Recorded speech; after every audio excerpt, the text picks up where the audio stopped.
Cultuurcentrum De Waadzang had manjetemidje haast 4000 handtekens oerlangen om burgemeester Klaas Agricola van Dantumadiel. De petitie wie opstarten na het bekend was dat de gemeenten Dantumadiel en Achtkarspelen bezuinigen willen op het cultuurcentrum uit Boetenpost.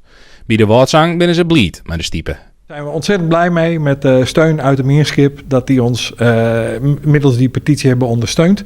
En het loopt nog door, hè, want de gemeente Achtkarspelen, daar moeten we de petitie nog aanbieden. We hebben de petitie voor 2 gemeenten uitgeschreven, omdat er 2 gemeenten met plannen waren om te bezuinigen.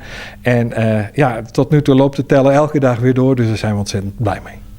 Naast de aandacht die het vanuit de Meerskip voor het centrum kwam is, hebben medewerkers en bestuursleden zelfs ook een heel soort in touw zet om haar een zware camper te meiden. We zijn met alle fracties in overleg geweest en er zijn nog een paar fracties waar we nog een individueel gesprek mee moeten hebben. Of daar waar dat niet kon, hebben we in informatieavonden hebben ingesproken.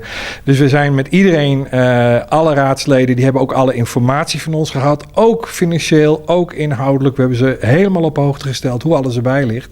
En de raadsleden geven zelf bijna allemaal unaniem aan. Nou, eigenlijk willen we helemaal niet bezuinigen op de Waadzang. We waarderen jullie werk, dat is heel mooi om te horen. Maar krijgen we van een heleboel fracties, krijgen we ook door, maar moeten wel bezuinigen. En dat klopt, en dat snappen wij ook. Alleen wij roepen dan altijd, ja, we snappen dat je moet bezuinigen, maar bezuinig op het goede. Maak niet de foute bezuinigingen. Want als je hier misschien een paar duizenden euro's kunt bezuinigen, gooi je een heleboel dingen gewoon weg die je nooit meer terugkrijgt. Zij Jelien had het cultuurcentrum de stichting omboegd naar een coöperatie, maar alleen nog maar ZZP'ers in dienst. Met datzelfde budget van 6 jaar geleden doen we nu nog steeds hetzelfde werk. Terwijl wij qua werkzaamheden veel meer zijn gaan doen. Sterker nog, we zitten nu op bijna alle basisscholen, geven wij wekelijks les. Er zijn bijna 1200 leerlingen instrumentaal vocaal en daarnaast zijn er nog verschillende ensembles. Mochten de subsidies voortvallen, komt de toekomst van de Waadzang in gevaar. Wat dat betreft is de lucht er dan gewoon uit. Elke keer kunnen we echt proberen goed scherp aan de wind te zeilen. Dat hebben de gemeenten ook wel door en die geven dat ook wel aan.